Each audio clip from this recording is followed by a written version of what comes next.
You've tuned into The Mountain Gardener with your host, Ken Lain. Gardening, it can be challenging, but with these simple insider tips, you'll reap huge rewards. Now, let's tune into today's Mountain Gardener with Ken and Lisa. And welcome to this week's edition of The Mountain Gardener. Your host, Ken Lain, here every week, talking about the landscapes of northern Arizona. And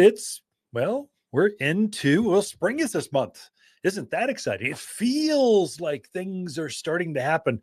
I'm seeing daffodils about to erupt with colors. My winter blooming jasmines have been in bloom for a while. Daffodils are up. The peach trees and now the cherry trees are starting to bloom this week all around town. So those are all indications or early indications of what is spring? When is it about to happen? Well, it's now. Actually, if you were thinking about doing some gardening this next spring season, that'd be vegetables, like all your summer blooming, fruiting things.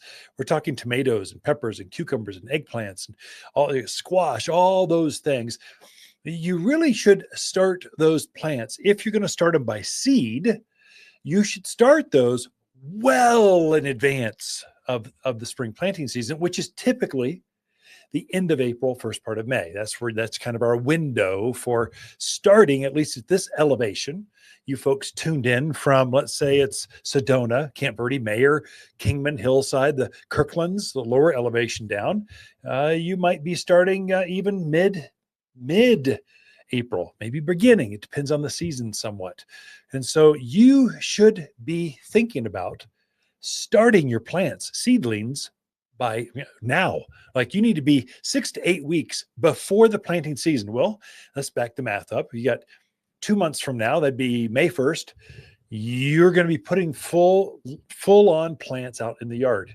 You really don't want to start seed directly in the soil, not here at this elevation. And the reason is it's so cool at night. The soil it takes a while for it to warm up. It's all about temperature. When that soil is up around 45, 50, 55 degrees, that's what ignites seed to start germinating.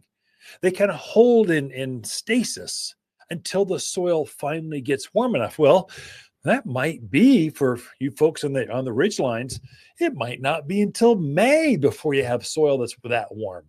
So it's better to start by plants, by starter plants, than it is to start by seed directly in the soil. So usually we're starting with a good tray, some containers, maybe some eggshells, some peat pots. We're getting our seed. We're starting those a couple months before we start. We're planning on planting those in the yard so that we can have fully established plants directly into the gardens. So we're at least a couple months ahead of the growing season. Otherwise, it'll be the end of this. It'll be September before you're even thinking about having tomatoes or eggplants or some of these bigger, more heat-loving plants. To jumpstart that, you start with plant starts. So actually fully established, fully rooted plants out there in the yard. And the way to do that is get your seed now, plant it out now, start them in a windowsill or underneath a special grow light. You just kind of start things. And so if you don't like doing that, or you don't have space, or you're about to take that cruise to the Panama Canal and I just don't have time, I'm going to be gone for 3 weeks. Don't worry. My name is Ken. We're just friends. We're talking over the airwaves, over the back fence of the garden and I got your back.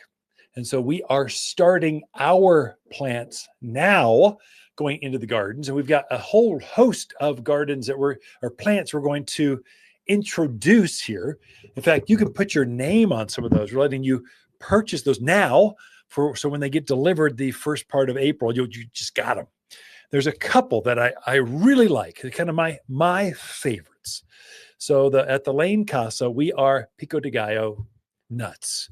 I mean, my country away from my country is Mexico. I just love going down and we'll watch the beach, wade in the warm blue waters and just eat pico de gallo pretty much the entire time. It's crazy. So it's good on chips. It's good on with guacamole. It's good everywhere. So fresh tomatoes, fresh peppers, fresh cilantro, fresh onions. Oh, fresh. My mouth's watering. Must be hungry. thinking about it. So just freshness. It's salsa, but it's fresh salsa. Pico de gallo. It's a truly Arizona thing. And so my absolute, my favorites for my favorite tomato is got to be, it's called a early girly glow tomato. It's a medium size, like tennis ball size tomato. But the reason I like the girly glow, like girly, Gurley, like Girly Street, girly glow, because it's so early. It produces better, faster, sooner than any other. So you'll be having tomatoes the end of July, August, September, October. It's just, whereas some of these other bigger ones like beefsteak, brandywine, these great big heirloom tomatoes, shoot, it could be October before they start producing, depending on the nights and the temperature. For sure, you only want to start those by full-on established big plant. Well, I do that with full-on established big early producing tomatoes. Early girly is a better producing, and it is the best tomato for salsas. Any kind of sautés. They're good in salads, but they get just enough zest. They're not so sweet that they kind of lose their flavor when you're adding some peppers and things, but you just have this great, rich, deep flavor. And then I really do like, it's a variety of jalapeno zing. There's two actually that are jalapeno variations. There's a Serrano spice shot, so Serrano spice shot or jalapeno zing. Those two are like the perfect pico de gallo, fresh in the kitchen. They've got some heat, but they're not so crazy that your face melts off like habanero. Oh my gosh, what do you do with those things?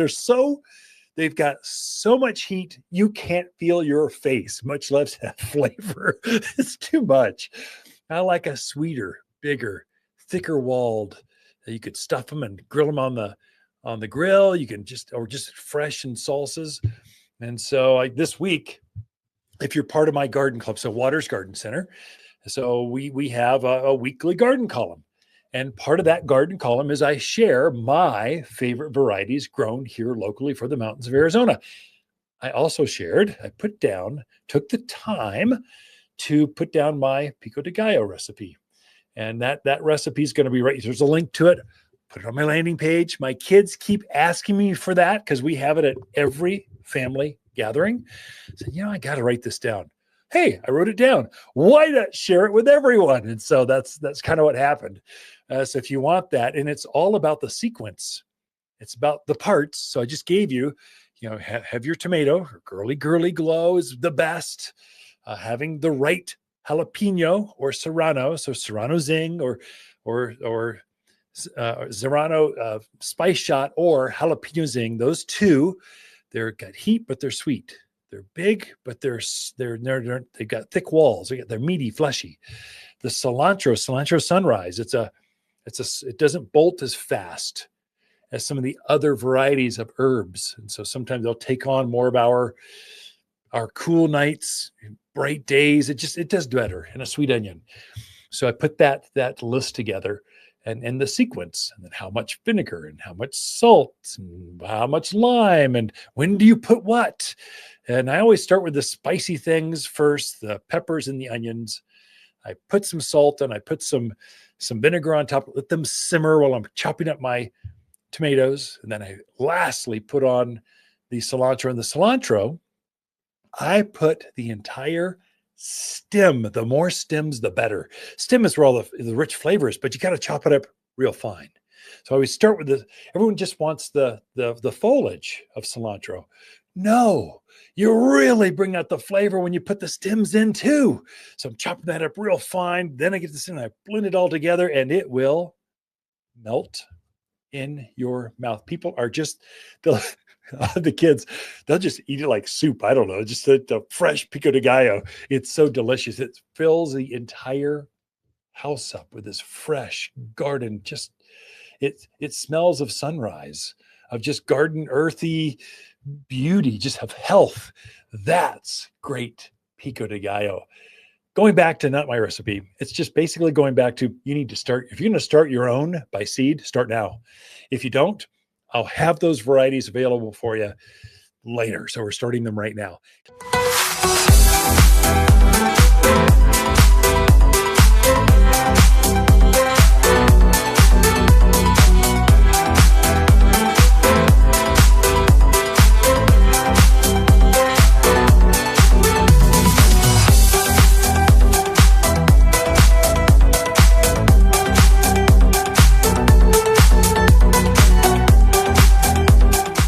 For a more fruitful garden, increase success in the landscape that just feels better, then tune in daily to the Mountain Gardener podcast. Subscribe through your favorite podcast streamer or visit watersgardencenter.com.